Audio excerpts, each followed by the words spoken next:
जी आराधना जी, सबसे पहले मैं अपने पैनलिस्ट साथियों को मेरी तरफ से नमस्कार।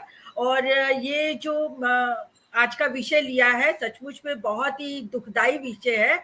और इस विषय के ऊपर चाहे हम कितना लंबा लंबा बोलेंगे तब भी कम पड़ता है, इस तरह का ये विषय है। और जहां तक मैं देख रही हूँ कि हमारी सारी की सारी पैनलिस्ट है, सिर्फ आनंद जी को छोड़ के सब महिलाएं हैं, तो हम सबके अपने अपने अनुभव रहे हैं पूरे लाइफ टाइम के भी।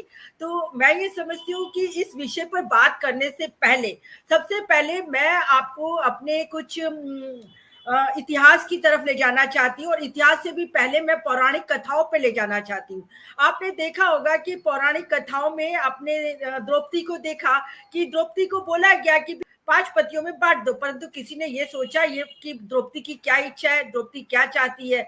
इसी तरह से जब द्रौपदी का चीरहरण हो रहा था भरी सभा में, तो भी मतलब 88 लगाए जा रहे थे, हम सब लोगों ने देखा है, हम सब समझते हैं। फिर इसी तरह अगर मैं सीता की बात करूं, तो जो सीता के लिए भी सबसे पहले तो ये कहा जाएगा कि जब उसको रावण ने उसका हरण किया और राम उसको लेके मतलब छुड़ाने के लिए आए, तब उन्होंने ये कहा राम ने कि मैंने तुम्हें जीत में प्राप्त किया है। एक पति ने पत्नी का बचाव किया वो नहीं सोचते हैं, पर ये कहते हैं कि मैंने तुम्हें जीत में प्राप्त किया। उसके बाद सीता को ही अग्नि परीक्षा देनी पड़ती है। और उसके बाद सीता जब गर्भवती थी तो उसको एक शंका का लाछन लगाकर उसको जंगल में उसका त्याग कर दिया जाता है। तो ये तो हमारी कुछ पौराणिक कथाओं से ही मालूम पड़ता है। फिर जैसे रामचरित्र मानस में क्या लिखा है, डोल पशु शूद्र नारी सकल तारण के अधिकारी, उसका भी मीनिंग हम सब लोग बखूबी जानते हैं कि महिलाओं की परिस्थिति क्या रखी गई है। अब मैं उससे और आगे जाऊं तो मध्य युग में देखा गया कि सती प्रथा थी, बाल विवाह प्रथा थी, फिर उसके बाद दूध पीती प्रथा थी, फिर विधवाओं का सर का मुंडन करके उनको हरिद्वार या द्वारका या ऐसी सब जगह पर छोड़ दिया जाता था, आश्रम में रहने की मजबूर किया जाता था। और उसके बाद अगर मैं आज के संदर्भ में बात करूं तो आज के संदर्भ में भी अगर बेटी पैदा होती है तो भी जलेबी, और बेटा पैदा होता है तो बर्फी लड्डू। मतलब कहने का मतलब कि आज की परिस्थिति को भी देखा जाए तो आज भी महिलाओं में बच्चियों में और लड़कों में बहुत भेदभाव किया जा रहा है। और हम क्योंकि प्रतिशतात्मक व्यवस्था में रहते हैं, सामाजिक व्यवस्था में, इस वजह से हमारे यहाँ पर इस तरह के क्राइम होते हैं कि महिलाओं के साथ अगर क्राइम हो भी जाते हैं तो उनको बहुत ही सामान्य तौर से देखा जाता है। अब मैं आपको ये कहना चाहती हूँ कि यहाँ पर जो हमारे आंकड़े हैं, मैं कुछ थोड़ा सा ध्यान आंकड़ों पे भी दिलाना चाहती हूँ जो मैंने अभी मैंने सर्च करके निकाले हैं।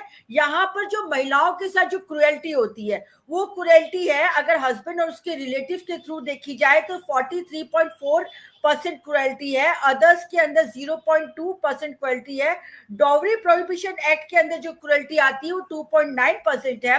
फिर इमोरल ट्रैफिकिंग एक्ट मतलब जो बच्चों को उठा लिया जाता है और उनके साथ गलत काम कराया जाता है उसमें 1.1, फिर डॉवरी डेथ होती है 3.8, और फिर सेक्सुअल हरेसमेंट जिसके अंदर की ये आज के जज का भी केस आ जाता है वो है 3.7, फिर किडनैपिंग एब्डक्शन ये 15.6 है, रेप की घटनाएं 10.6% है, और मोलेस्टेशन 18.8% है। तो कहने का मतलब ये है कि ये एनसीआरबी का रिपोर्ट है और उनकी डेटा है। और यहाँ पर जो अभी आपने देखा कि 2013 में sexual harassment for women at work place बना, ये एक्ट तो बना, मैं कई बार कह भी चुकी हूँ कि कानून तो बहुत बनते हैं परंतु कानूनों के अमल कहाँ होते हैं। आज की जो ये विषय है जिसमें कि हमारे एक जज ने इच्छा मृत्यु मांगी है, तो ये जो जज है यूपी के बांदा जिले की जज थी, और उन्होंने आप सोच सकते हैं कि वो महिला कितनी ज्यादा प्रताड़ित हो चुकी होगी, कितनी ज्यादा उसने यातना सही होगी, तब जाके उसने ये डिसीजन लिया।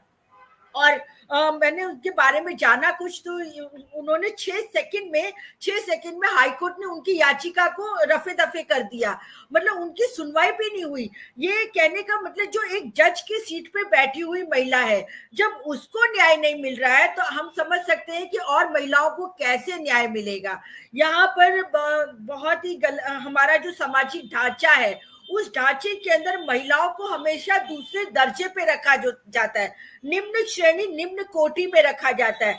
तो महिलाओं को, चाहे आज वो doctor, engineer, collector, IAS, pilot, सब कुछ बन जा रही है, इवन प्राइम मिनिस्टर, राष्ट्रपति, सब कुछ बन जा रही है, पर उसके बावजूद भी जो मानसिकता है, वो मानसिकता बदलने का काम नहीं हो रहा है। हमारे पूरे परिवारों में ही मानसिकता इस तरह की होती है कि बेटे को ज्यादा हक देना, बेटे को ज्यादा घर के सारे रिसोर्सेज देना, बेटियों को कम देना, तो ये शुरू से चला आ रहा है। और इसी वजह से आप देख रहे हैं कि महिलाओं को, जैसे मैंने आपको पौराणिक कथा की भी अभी एग्जांपल दी है, महिलाओं को भोग विलास की वस्तु माना जाता है, महिला को सिर्फ उपयोग करने के लिए माना जाता है कि ये महिलाएं हैं तो इनका तो सिर्फ उपयोग होना चाहिए। मनुस्मृति में भी कई जगह ये बताया गया है कि महिलाएं तो सिर्फ उपयोग करने के लिए होती है, उनको जब वो बच्ची है तो अपने पिता के साय में रहना है, थोड़ी बड़ी हुई तो पति के साय में रहना, उसके बाद उसको अपने बेटों के साय में रहना है। कहने का मतलब कि महिलाओं को तो किसी तरह की आजादी है ही नहीं, और आजादी देना भी नहीं चाहते हैं। और इसी वजह से आप देखिएगा जितने भी रेप केसेस होते हैं, अगर आप उन रेप के जो आरोपी हैं, जो गुनहगार हैं, अगर उनसे पूछे कि भी आपने ऐसा क्यों किया, तो बस वो एक शौर्य की तरह से अपने आप को बताएंगे कि हमें कुछ ऐसा महसूस हुआ कि हाँ हम मर्द है, हम अपनी मर्दानगी दिखाना चाहते थे, कुछ उनकी बात के भावार्थ ऐसे निकलेंगे।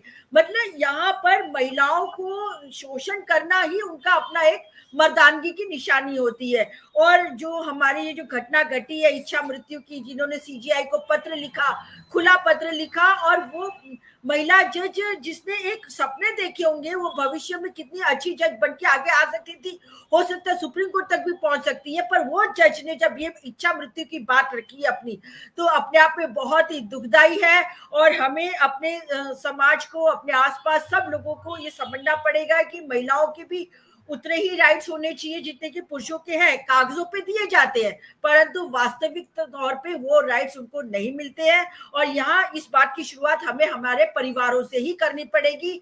हमारे बेटों को बताना पड़ेगा कि जितना तुम्हारा हक है उतनी ही तुम्हारी बहन का भी हक है, या जितना तुम अपनी बहन को प्रोटेक्टेड देखना चाहते हो इतना ही तुम्हें समाज की दूसरी बहन बेटियों को भी उसी नजर से देखना चाहिए। इस तरह के हमें एक माहौल बनाने की जरूरत है, समाज में सामाजिक व्यवस्था को बदलने की जरूरत है।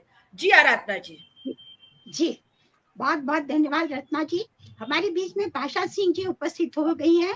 भाषा जी, महिलाओं को की जो पसंद है, संघर्ष या आत्महत्या, इनमें से क्या महिलाएं पसंद करती हैं? मैं आपकी टिप्पणी इस पूरे प्रकरण में चाहती हूँ। जी बहुत बहुत शुक्रिया आराधना जी। और देखिए ये जो पूरा मामला है ये बता रहा है कि इतने एक्सट्रीम पर पहुंचने की जरूरत एक महिला जज को पड़ी हमारे सिस्टम में। और इस तरह की कितने हजारों लाखों केसेस हमारे इर्द गिर्द हैं, ये हम सब इससे वाकिफ हैं। दरअसल दिक्कत ये है कि महिला जज का यह कहना काफी बहुत घनघोर पीड़ा से गुजरने के बाद उन्होंने अपना ये पब्लिक डोमेन में डाला होगा, और यहाँ तक पहुंचना कि इच्छा मृत्यु या सुसाइड तक पहुंचे वो, इसके लिए अपील करें। उससे ये पता चलता है कि जो पूरा सिस्टम है वो किस तरह से सिर्फ पितृसत्तात्मक ही नहीं है। दरअसल जो पूरा सिस्टम बन गया है वो बलात्कारी मानसिकता को प्रमोट करने वाला बन गया है। यौन शोषण करने वालों को हीरो के तौर पर या पकड़ से बाहर बताने वाला बन गया है। और मुझे तो बहुत बड़ी विडंबना ये भी लगी कि फाइनली आप कहाँ जाते हैं? आप फाइनली जाते हैं सुप्रीम कोर्ट। उसी सुप्रीम कोर्ट जहां रंजन गोगोई का मामला इस देश ने और दुनिया ने देखा था, उनके ऊपर भी इस तरह का एक यौन उत्पीड़न का मामला, एक आरोप लगा था। और हम सब जानते हैं कि उसका हश्र क्या हुआ। आज किस तरह से वो सारा मामला रफा दफा होकर रंजन गोगोई सम्मानित सांसद के तौर पर बैठे हुए हैं। तो ये जो पूरा सिस्टम पिछले कुछ समय से, ऐसा नहीं कि आज ही बन रहा है, लेकिन आज खाली तब्दीली इतनी आई है कि जो यौन शोषण के आरोपी हैं, जो बलात्कारी हैं, उनको एक राजनीतिक वर्गहस्त्र मिला हुआ है जिसमें महिला की कोई सुनवाई होना, न्याय होना, क्योंकि बहुत साधारण सी चीज है कि अगर यौन शोषण का आरोप कोई महिला लड़की लगा रही है, इसका एक लीगल प्रोसेस है। लेकिन सवाल यह है कि जो लीगल प्रोसेस है वो अपने आप ही में इतना भयानक रूप से बलात्कारी मानसिकता के साथ ग्रसित है कि न्याय मिलता ही नहीं है। इस देश की राजधानी ने देखा, दिल्ली में महिला पहलवान यौन शोषण का आरोप लेकर उतरी।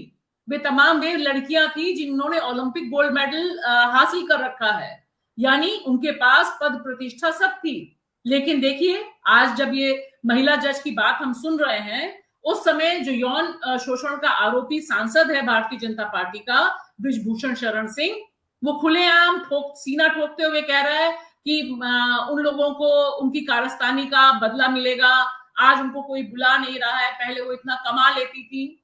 यानी जो पूरा सिस्टम बन गया है इस समय, वो सिस्टम ऐसा है कि इन आरोपियों पर, इन लोगों पर कौन नकेल कसेगा, कहां से न्याय मिलेगा?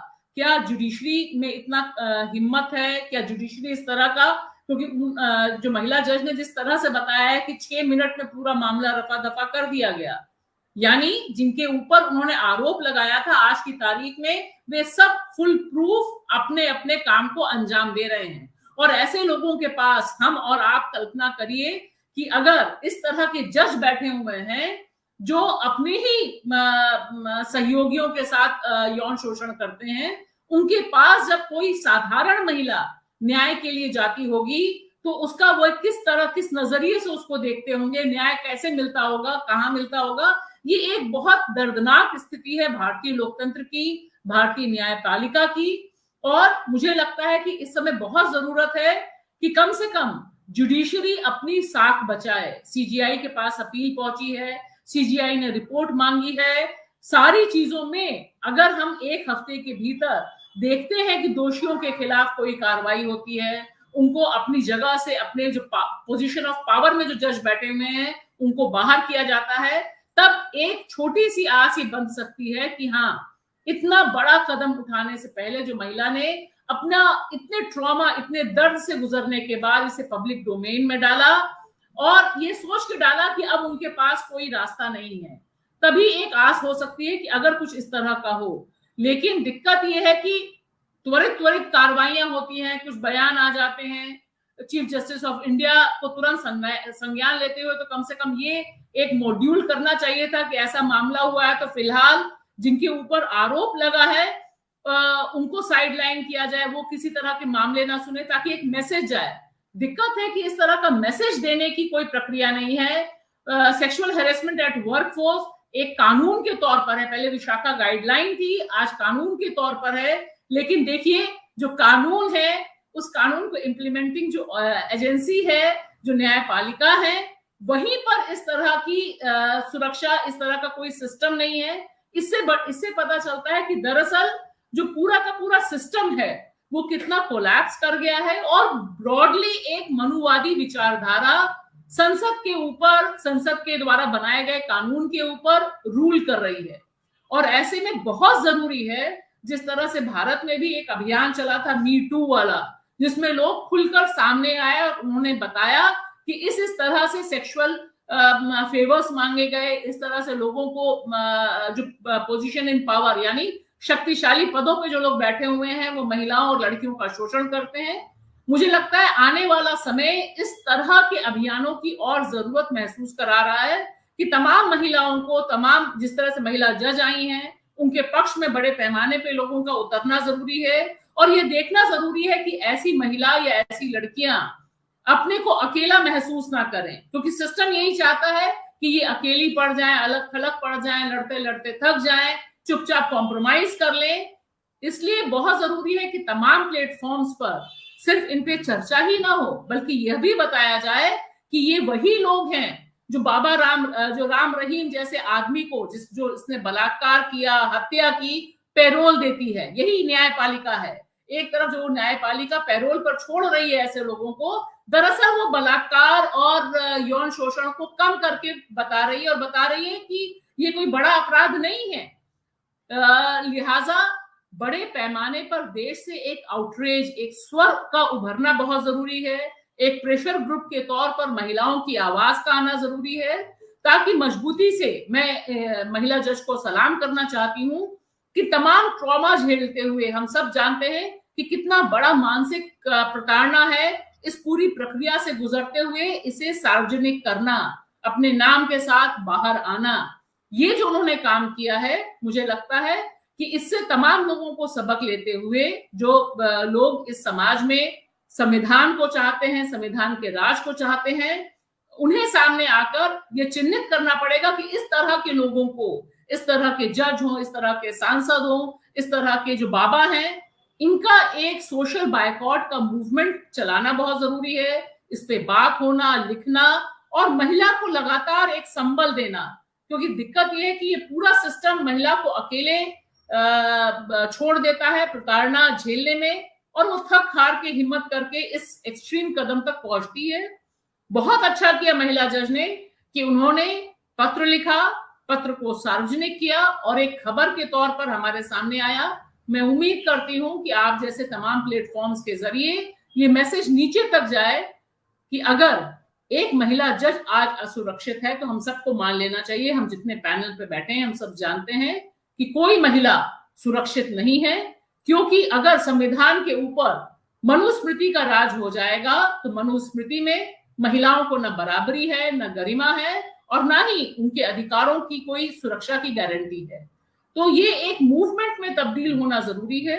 इस तरह की महिलाओं का सामने आना बहुत दर्दनाक परिदृश्य को सामने ला रहा है कि किस तरह से जैसे राज्य में रामराज की बात हो रही है, जहां बात बात पे बुलडोजर चलता है, जहां बात बात में लोग बताते हैं चुटकियों में न्याय मिलता है, वहां न्याय देने वाली महिला को ही न्याय नहीं मिल पाया।